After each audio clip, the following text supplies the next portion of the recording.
नमस्कार मंडळी. पुणे ते केरळ या मालिकेतल्या 9व्या भागात आपलं स्वागत आहे. आणि आज आपण केरळमधल्या अत्यंत सुंदर अशा मुन्नार शहरामध्ये पोहोचलो आहोत. मुन्नार शहर प्रसिद्ध आहे. इथं अत्यंत विशाल पसरलेले हे चहाचे मळे, धुक्यांमध्ये हरवलेले डोंगर आणि निळाशार दिसणारं इथनं आकाश, यासाठी हे मुन्नार शहर प्रसिद्ध आहे. पण त्याचसोबत या मुन्नार शहरापासून एक 15 किलोमीटर अंतरावरती एक अत्यंत सुंदर असं एक स्थान आहे आणि हे आहे एराविकुलम नॅशनल पार्क. मित्रांनो, केरळमधलं हे पहिलं नॅशनल पार्क आहे. हे नॅशनल पार्क स्थापन करण्यात आलेलं आहे इथं सापडणाऱ्या अत्यंत दुर्मिळ अशा प्रजातीच्या बकऱ्यांसाठी. एकेकाळी खूप मोठ्या प्रमाणात या बकऱ्यांची शिकार होत असे आणि मग अगदी लुप्त पावण्याच्या उंबरठ्यावर या बकऱ्या पोचल्या होत्या. सरकारनं मग यांना संरक्षण देण्यासाठी एराविकुलम नॅशनल पार्कची स्थापना केली आणि मग इथं या प्रजातीच्या बकऱ्यांना संरक्षण मिळालं. कालांतरानं यांची संख्या वाढलेली आहे. मित्रांनो, ह्याच एराविकुलम नॅशनल पार्कमध्ये एक अत्यंत दुर्मिळ अशी नीलकुरुंजी नावाची एक वनस्पती सापडते आणि याचं जे फूल आहे हे दर 12 वर्षांनी, म्हणजे 12 वर्षातून फक्त एकदाच हे उमलतं.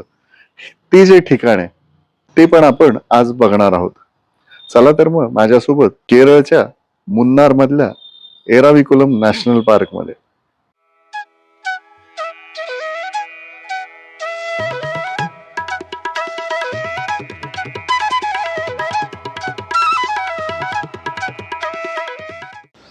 वा वा वा, सुंदर सकाळ आहे. मस्त सूर्योदय झालाय. आपल्या गाडीच्या मागं काल रात्री पर्यटक आले असतील, त्यांची गाडी आहे. पण ठीक आहे, त्याला सांगितलंय, काढतो म्हटलंय तो. गाडीच्या काचेवर कसलं धुकं जमा झालं माहिती, जबराट. मित्रांनो, काल मुन्नारमध्ये येताना आपण पुपारा मार्गे आलो आणि वाटेत आपल्याला एक खूप सुंदर डबल डेकर बस पाहायला मिळाली होती, जी मुन्नार ते पुपारा या मार्गावरती पर्यटकांना घेऊन जाते. ही बस निघते ती मुन्नारमधल्या या बस डेपोमधनं आणि त्याचं तिकीट काढण्यासाठी आपल्याला इथं यावं लागतं किंवा आपण याचं तिकीट ऑनलाईन देखील घेऊ शकतो.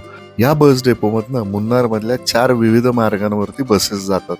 मित्रांनो, या बस डेपोमध्ये मला केरळ राज्य सरकारच्या परिवहन महामंडळाचा एक सुंदर उपक्रम पाहायला मिळाला. मित्रांनो, मुन्नार हे पर्यटकांचं एक मोठं क्षेत्र आहे. इथे येणाऱ्या प्रत्येकालाच हॉटेल परवडेल असं नाहीये आणि मग अशा लोकांसाठी या बसेसमध्ये झोपण्याची व्यवस्था, रात्रीच्या निवासाची व्यवस्था करण्याची इथे एक सोय केलेली आहे. प्रति व्यक्ती 200 रुपये देऊन आपण इथं रात्रीसाठी मुक्काम करू शकतो. तसेच या इमारतीमध्ये वरच्या बाजूला खोल्यांची पण व्यवस्था केलेली आहे, जिथे एखादं कुटुंब किंवा 3-4 जणांपेक्षा जास्त लोक असतील तर ते राहू शकतात. समोर या फलकावरती आपल्याला या मार्गावरनं किंवा ह्या डेपोमधनं ज्या 4 मार्गांवरती बसेस जातात त्याची पण माहिती पाहायला मिळते. डबल डेकर बस फक्त एकाच ठिकाणी जाते, एका रूटवरती, पण इतर 3 रूटवरती या वेगवेगळ्या बसेस या ठिकाणी घेऊन जातात. यांची स्विफ्ट म्हणून एक वेबसाईट आहे, ज्याच्यावरती तुम्ही सगळी माहिती आपण घेऊ शकतो. आता तुम्हाला खूण सांगतो, डाव्या हाताला हा कोचीवरनं रस्ता येतो इथं आणि हा आपण टेकडीकडनं जर आलो तर इथं आहे आणि मुन्नार शहराच्या 1 किलोमीटर अंतरावरती हा बस डेपो आहे. चला, आपली सुंदरा इथं लावली आहे.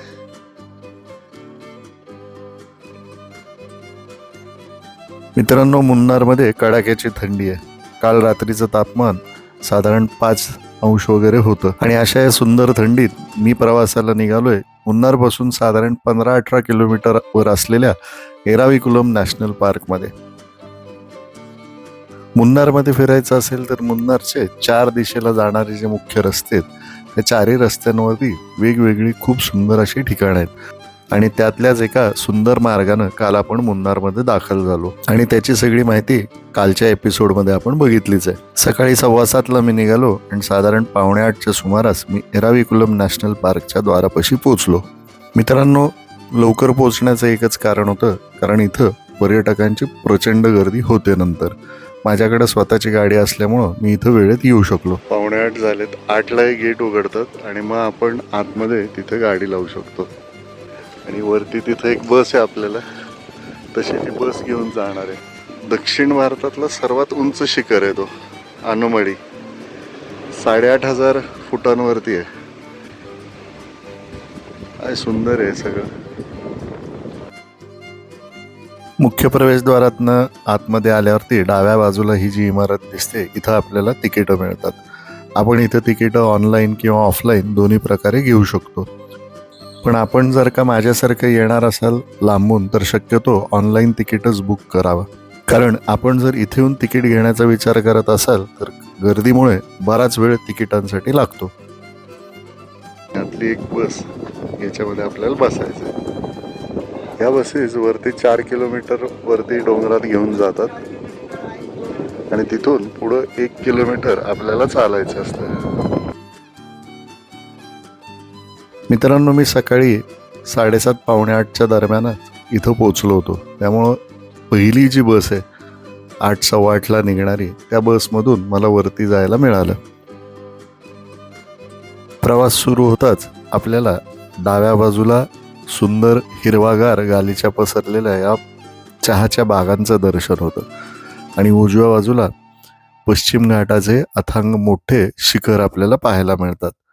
गाडी आपली जशी जशी वर जाते तसा रस्ता निमुळता होत जातो. काही ठिकाणी रस्ता इतका छोटा होतो की समोरून एखादं जर वाहन आलं तर आपल्याला किंवा त्या गाडीला वाहन मागे घ्यावं लागतं. समुद्र सपाटीपासून साधारण 2,000 फुटांवरती आपल्याला जायचं आहे आणि त्यासाठी या बसचा आपल्याला उपयोग होतो. जसे जसे बस एक एक वळण पार करत वरती जायला लागते तसे सुरुवातीला दिसणारे डोंगर आपल्याला छोटे वाटायला लागतात आणि त्याच्या पलीकडे असलेल्या पर्वतरांगांचं सुंदर दर्शन आपल्याला व्हायला लागतं. मित्रांनो, असा हा सुंदर प्रवास आपला शेवटच्या टप्प्याला येतो, जिथं आता आपल्याला बसमधनं उतरायचं आहे.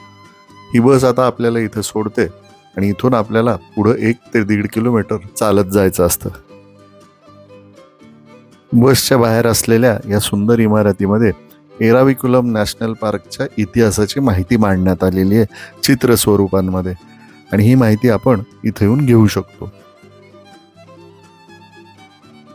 याच वास्तूच्या बाहेरच्या बाजूला एक सुंदर दुकान देखील आहे, जिथं आपल्याला या परिसरात उत्पादित होणारे चहाचे विविध प्रकार आपल्याला पाहायला मिळतात. त्यासोबत विविध प्रकारचे मध ते देखील आपण इथनं विकत घेऊ शकतो.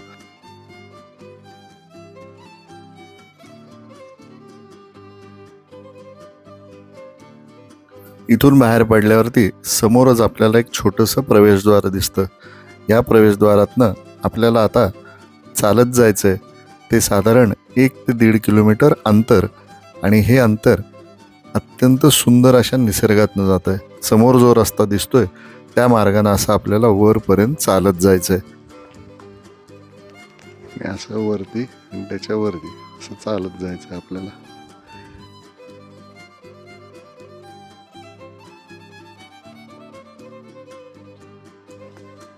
सकाळी लवकर आलात ना, वॉकिंगला छान वाटतं. पण हेच जर का याच्यानंतर जर आपण आलो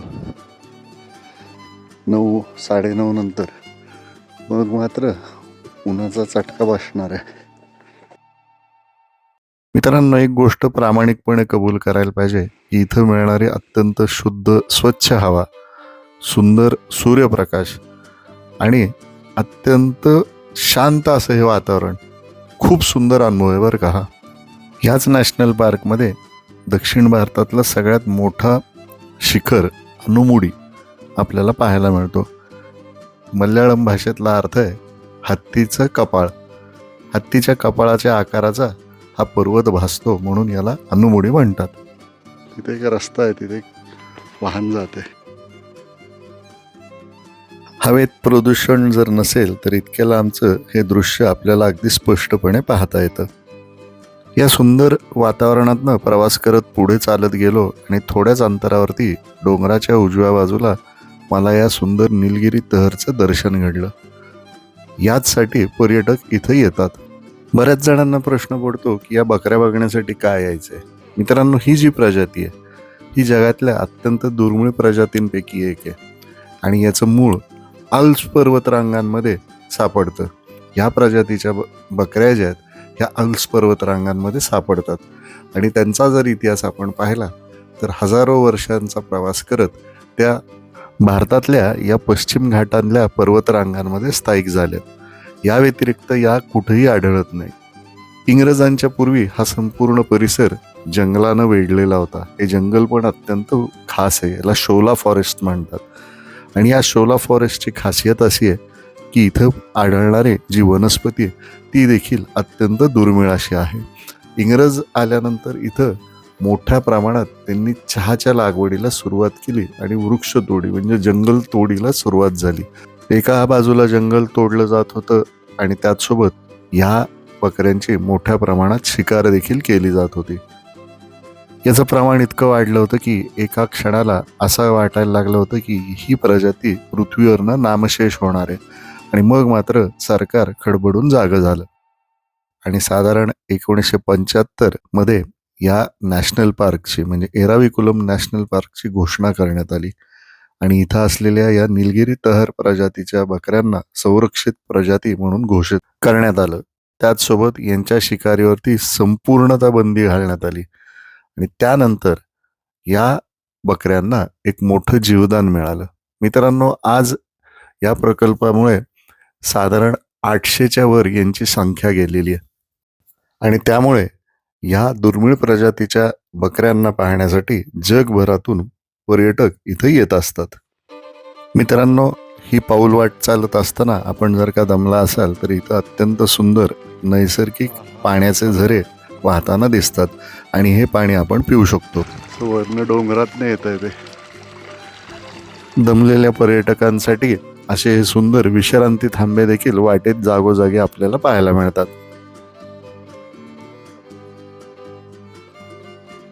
इथून थोडं अंतर पुढं आल्यावरती डाव्या बाजूला एक सुंदर अशी ही कमान दिसली आणि या कमानीच्या आतमधनं एक सुंदर पाऊलवाट तयार करण्यात आली आहे. मित्रांनो, हे ते स्थान आहे जिथं आपल्याला या पर्वतरांगांमध्ये या जंगलांमध्ये आढळणारी अत्यंत दुर्मिळ अशी नीलकुरुंजीची वनस्पती पाहायला मिळते. मित्रांनो, ही ती वनस्पती जी 12 वर्षातून एकदाच इथं उमलतात आणि त्यांचा जो हंगाम असतो त्यावेळेस इथं जगभरातून हजारो पर्यटक हे पाहण्यासाठी येतात.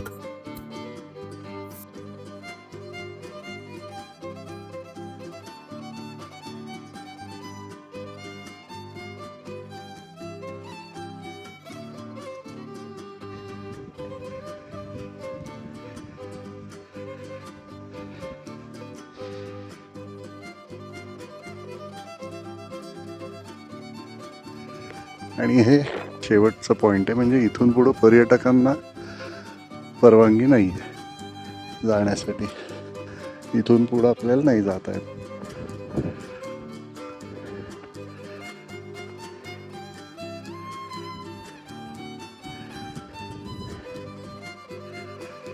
So Tata tea factory is there and that is okay, they have plantation over. So that is the last point. After that no village, nothing. Okay. All tribal colony. Okay. Great. Thank you. इथून पुढं टाटांचे चहाचे जे मळे ते आणि मग आदिवासींचे वाड्या वस्ते म्हणतो ना आपण, तसं आहे इथून पुढं. इथल्या फॉरेस्ट गार्डने सांगितलं की हा जो डोंगर आहे याच्या पलीकडं या निलगिरी थारांचा कळप जो आहे तो तिथं आहे आणि साधारण डिसेंबरच्या आसपास ते पलीकडनं इथं उतरायला लागतात आणि डिसेंबर ते जानेवारीच्या दरम्यान ह्या परिसरांमध्ये आपल्याला हे बघायला मिळतात. आणि त्यामुळे 1 फेब्रुवारी ते 31 मार्च यांच्या प्रजननाचा काळ असतो आणि तेव्हा एराविकुलम नॅशनल पार्क हे बंद ठेवण्यात येतं.